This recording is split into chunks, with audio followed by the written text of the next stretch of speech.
40 శ్లోకాలు నేర్చుకున్నాను కదా. Very nice. దాంట్లో 18వ శ్లోకం గుర్తుందని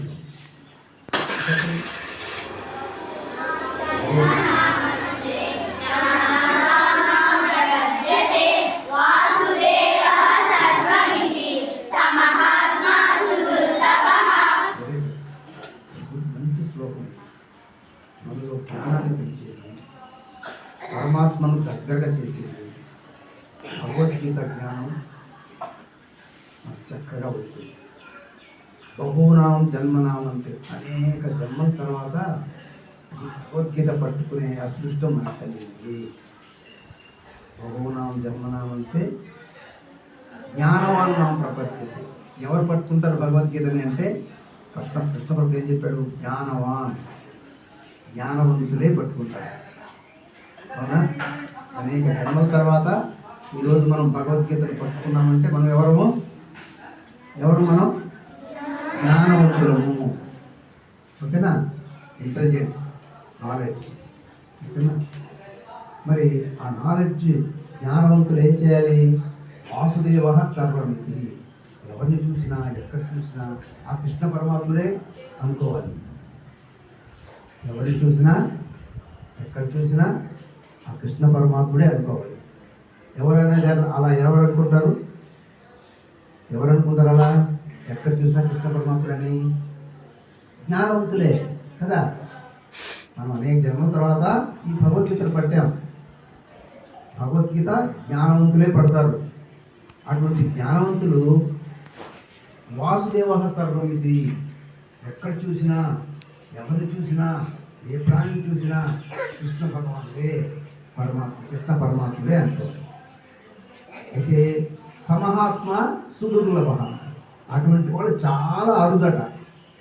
కానీ మీరంతా శ్లోకం నేర్చుకున్నారు కదా, మీరంతా జ్ఞానవంతులు, మహాత్ములు కూడా కదా. అవునా కదా? కాబట్టి అదే విధంగా మనము జీవనం కొనసాగాలి. అదేందా ఈ శ్లోకంలో వల్ల మనకేమవుతుంది? కృష్ణ పరమాత్మ అనుగ్రహం లభిస్తుంది, జ్ఞానవంతులం అవుతాము, మహాత్ములు కూడా అవుతాం. ఆ శ్లోకం చెప్పిన విధంగా మనము ఆచరిస్తే చాలు. ఎలా ఆచరించాలంటే ఎవరిని చూసినా కృష్ణ పరమాత్ముడే, ఎక్కడ చూసినా కృష్ణ పరమాత్ముడే. ఇది మనకు అనేక జన్మల నుంచి అనేక జన్మల తర్వాత లభించినటువంటి గొప్ప వరం. అందుకని భగవద్గీతను ఎప్పుడు వదలకూడదు. లేదా ఎప్పుడు మన చేతిలో ఉండాలి, లేదా మన హృదయంలో ఉండాలి. ఎన్ని శ్లోకాలు ఉండాలి మన హృదయంలో? 700 శ్లోకాలు ఉండాలి. అంటే అవి స్టెప్ మారుతూ ఉండాలి, ఇంకా నేర్చుకుంటూ ఉండాలి. రోజుకి ఒక శ్లోకము, ఒక 2 రోజులకు ఒక శ్లోకము చదువుకుంటూ నేర్చుకుంటూ ఉండాలి. ఓకేనా? సో అటువంటి భగవద్గీతను ఎలా చదవాలో భక్తి యోగంలో చెప్పాడు స్వామి. భక్తి యోగంలో ఏమని చెప్పాడంటే మయ్యావేశ్య మనోయేమ వచ్చే శ్లోకాలు చెప్పండి.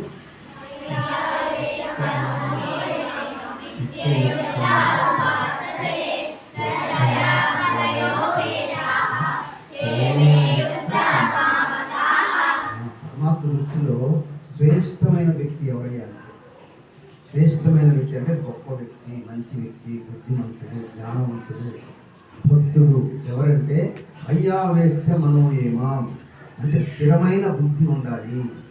ఎవరి మీద? ఎవరమైనా స్థిరమైన బుద్ధి ఉండాలి.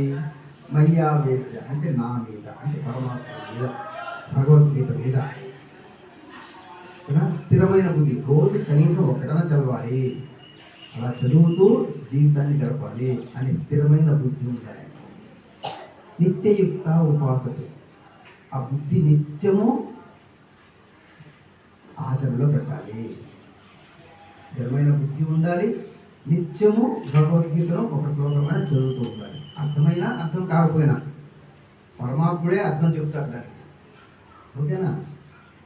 నిత్యయుక్త ఉపాసతే, భగవద్గీత నిత్యం మన కళ్ళ ముందు ఉండాలి. ఒక్కరోజైనా, మీరు స్కూల్కి వెళ్ళే ముందైనా, లేదా స్కూల్ నుంచి వచ్చిన తర్వాత అయినా, లేదా చిన్న పుస్తకం కదా మీకు ఇచ్చింది భగవద్గీత, గీతా చాలీస, అది మీ బుక్స్లో పెట్టుకోవచ్చు.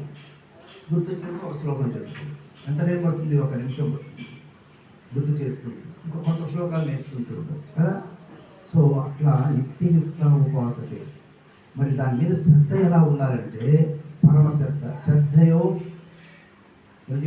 శ్రద్ధయో పరయోపేత. పరమ శ్రద్ధ ఉండాలి. అన్నిటికంటే ఇంపార్టెన్స్ దానికి ఇవ్వాలి అంటారు స్వామి. ఎందుకంటే పరమాత్మ వల్లే ఈ సృష్టి, పరమాత్మ వల్లే మనం, పరమాత్మ వల్లే మన జ్ఞానం, పరమాత్మ వల్లే మన యొక్క జ్ఞాపక శక్తి, బుద్ధి, అదేవిధంగా మన గొప్పతనం, మన నిలకడ, మన భవిష్యత్తు అంతా ఎవరి మీద ఆధారపడి ఉంది? పరమాత్మ మీదే. అదేవిధంగా దాన్ని అనన్య భక్తి అంటాం. అలాంటి అనన్య భక్తితో మనం గొప్ప స్థాయికి వెళ్ళొచ్చు. భక్తి అన్నది 15వ అధ్యాయంలో ఉంది. భక్త్యాస్తనన్యయాశక్య. భక్తితోనే మనం ఏదైనా సాధించవచ్చు. భక్తితోనే భగవద్గీత చదివి భగవద్గీత చెప్పే శ్లోకాల్లో భావాన్ని తెలుసుకుంటూ రోజు దాన్ని ఆచరణ చేస్తూ మనం విద్యలో, ఉద్యోగాల్లో, పదవుల్లో ఉన్నతంగా ఎదగవచ్చు. అర్థమైందా? ఆ శ్లోకం వెరీ ఇంపార్టెంట్. ఏది అది?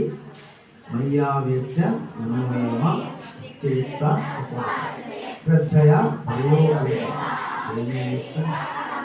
ఇటువంటి జ్ఞానం మనకి ఎందుకు ఎలా లభించింది?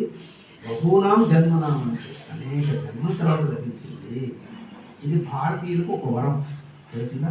భగవద్గీత ఎవరి గ్రంథం? అది ఎవరి గ్రంథం? భారతీయుల గ్రంథం. ఎప్పటి గ్రంథం చెప్పండి? ఇది ఎప్పటి గ్రంథం? ఇది ద్వాపర యుగం నాటి గ్రంథం.